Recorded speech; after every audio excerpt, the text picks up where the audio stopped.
Hello, hello my dear students. Welcome to my channel Agrawal math Darbhanga. आज mathematics में हम लोग फैक्टर्स एंड मल्टीपल्स इस चैप्टर को पढ़ने वाले हैं, समझने वाले हैं। Now let's start the video. सबसे पहले यह समझें कि फैक्टर क्या होता है, इसके बाद हम लोग समझेंगे मल्टीपल के विषय में। तो सबसे पहले हम यह समझते हैं फैक्टर का मीनिंग क्या है, अर्थ क्या है।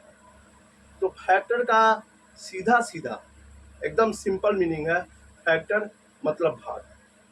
एक एग्जांपल देता हूँ जिससे बिल्कुल क्लियर हो जाएगा कि फैक्टर का अर्थ क्या है और आपको अच्छे से समझ में आ जाएगा।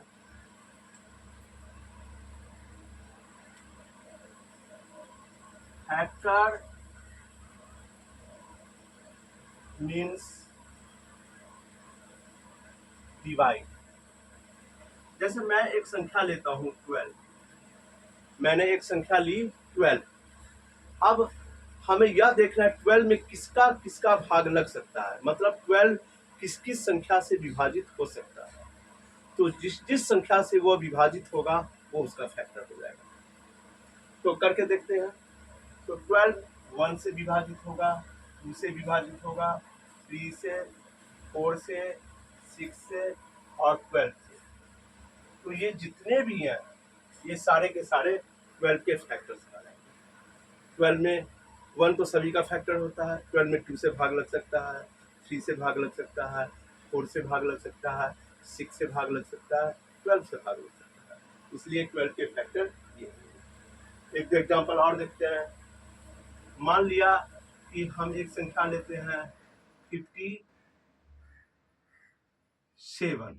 मान लीजिए ये एक संख्या लेते हैं, तो ये इसमें किससे भाग लेगा, 1 से, 3 से, 19 से और 57 से। तो ये इसके फैक्टर कहलाएंगे। तो फैक्टर का मतलब भाग, किस किस संख्या से उस संख्या में भाग लगती है। तो जिस जिस संख्या से भाग लगेगी वो उसका फैक्टर होगा। तो 12 का फैक्टर ये होगा, 57 का फैक्टर ये होगा। एक और संख्या लीजिए। मान लिया कि हम लेते हैं 48। तो 1 2 से भाग लगेगा, 3 से, 4 से, 6 से, 8 से, 12 से, 24 से, 48 से। तो ये इसके फैक्टर्स हो गए। तो अब ये बिल्कुल क्लियर हो गया होगा कि फैक्टर कैसे निकालते हैं और फैक्टर का मीनिंग क्या है। अब हम मल्टीपल को समझते हैं। मल्टीपल मीन्स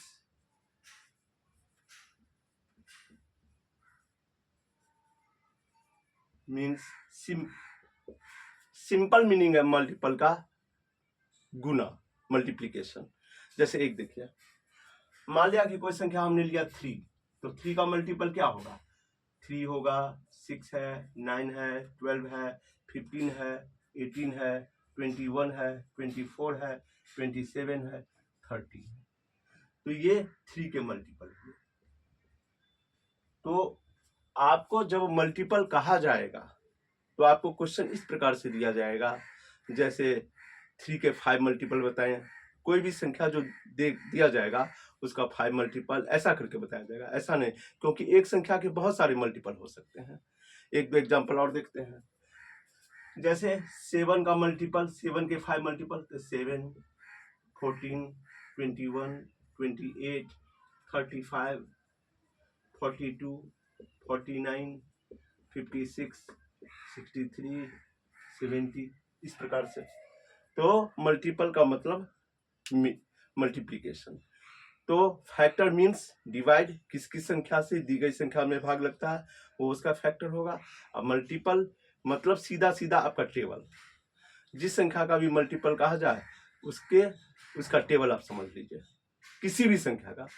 जैसे मान लिया जाए कि आपको 12 नंबर दिया गया, तो 12 का 5 मल्टीपल, तो 12 है, 24 है, 36 है, 48 है, 60 है, इस प्रकार से एकदम सिंपल। तो ये फैक्टर एंड मल्टीपल का मीनिंग हुआ। एक दो बात और समझ लीजिए, फैक्टर हमेशा छोटा होगा, मल्टीपल हमेशा बड़ा होगा। अब कैसे, ये देख लीजिए। फैक्टर, तो ये जितने जितने भी इसके फैक्टर है, 12 के जितने भी फैक्टर है सबके सब इस संख्या से छोटे हैं कि नहीं। उसी प्रकार से इसमें देखिए, उसी प्रकार से इसमें देखिए। लेकिन मल्टीपल में क्या होता है, दी गई संख्या से मल्टीपल उसका बड़ा होगा। जैसे 3 का मल्टीपल देखिए बड़ा है, बड़ा या बराबर। तो देखिए 3 का मल्टीपल देखिए, 7 का मल्टीपल देखिए। तो इस प्रकार से जो है सो मल्टीपल होता है। अब इसके बाद हम लोग समझेंगे common factor and common multiple क्या होते हैं इसके। तो आज के वीडियो में बस इतना ही। नेक्स्ट वीडियो में हम लोग कॉमन फैक्टर और कॉमन मल्टीपल को समझेंगे। आशा करता हूँ यह वीडियो आपको अच्छे से समझ में आया होगा। Thank you very much.